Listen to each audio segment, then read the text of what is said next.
This is a 2010 Duramax. You will find your fuel filter right down in there. Now, you'll see people take out this air box, they'll pull the battery and stuff out of the way, they'll do all this kind of crazy stuff. You don't need to do any of that. I'm going to show you how to do it. We're going to take out this fender flare. It's a series of 1, 2, 3, 4 bolts on the outside. That plug right there is missing. You got a poppet plug there. That plug right there is missing. And this thing should slide right out of there. And you'll have access to your fuel filter right in this area. Instead of having to go through all that, let's do it the easy way. I went ahead and took these 7mm bolts around this outside off. And now I got that one plug back there. Literally all you got to do is take a screwdriver and stick back behind this plug and just pull it forward. And it'll snap right out of there.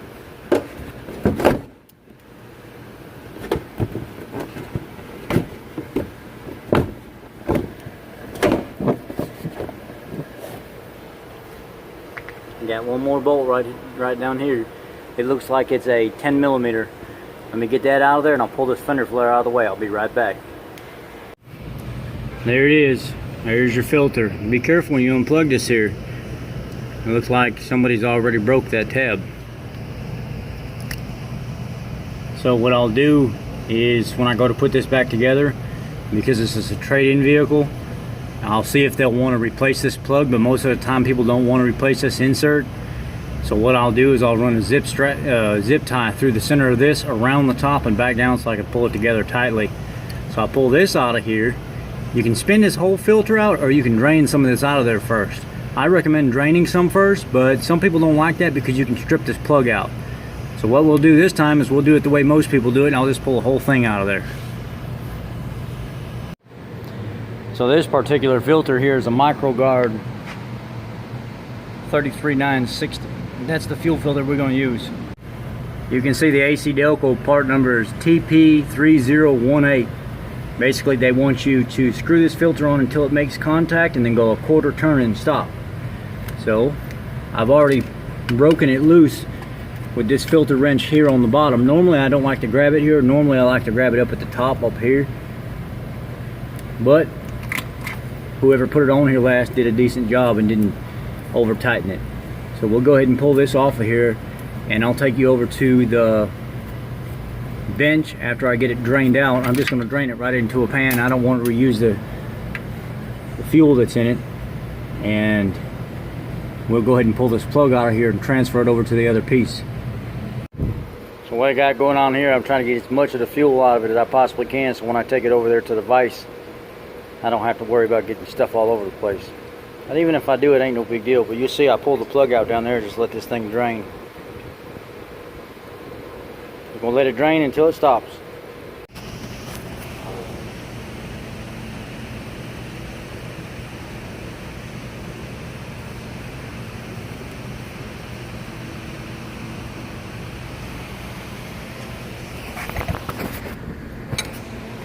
So basically, on some of these, what you'll find on these Duramaxes is when your water and fuel light comes on, this connector down here can be shorted out. You'll see these wires right here start to pull out of the back of this. Like right now, you can see how they're starting to show. So what I'll do before I put this back on is I'll actually put a little tape. I'll spray this off with some electrical cleaner, and I'll put some tape around them so they never touch, because what'll end up happening is they'll come together and they'll touch, and that water and fuel light will come on. Or this plug in general will go bad and you have to get a new water and fuel sensor. I found also on these, this little tab right here, people will leave it in that hole. And what'll happen is this thing will get gummed up and get junk and stuff in it. It'll help plug that hole up right there, and that'll cause some problems for you as well. Just go ahead and take that tab and throw it away. It doesn't even need to be there. That's why your drain's got a plug on it. Or that's why it's got an O-ring on your little drain plug that goes in there. So go ahead and screw this back in here.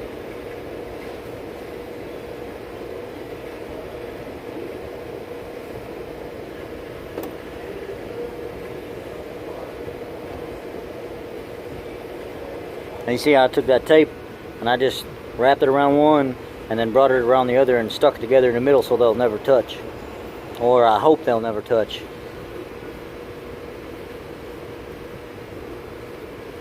Or you could just get a new sensor, or you could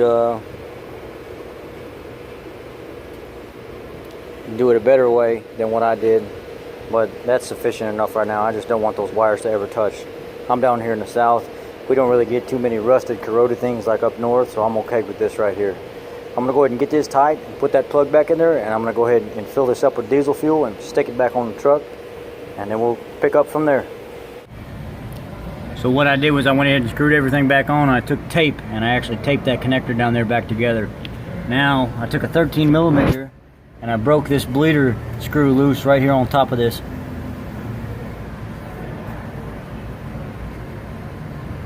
And now you'll pump this diaphragm right here until fuel starts coming out of that. It'll take a while. Just keep pumping, it'll come out. And then once it starts coming out, go ahead and screw it back in. And then once you screw it back in, pump it some more until it's tight, and then you're done. And then you can start your vehicle. I'll be back with it started.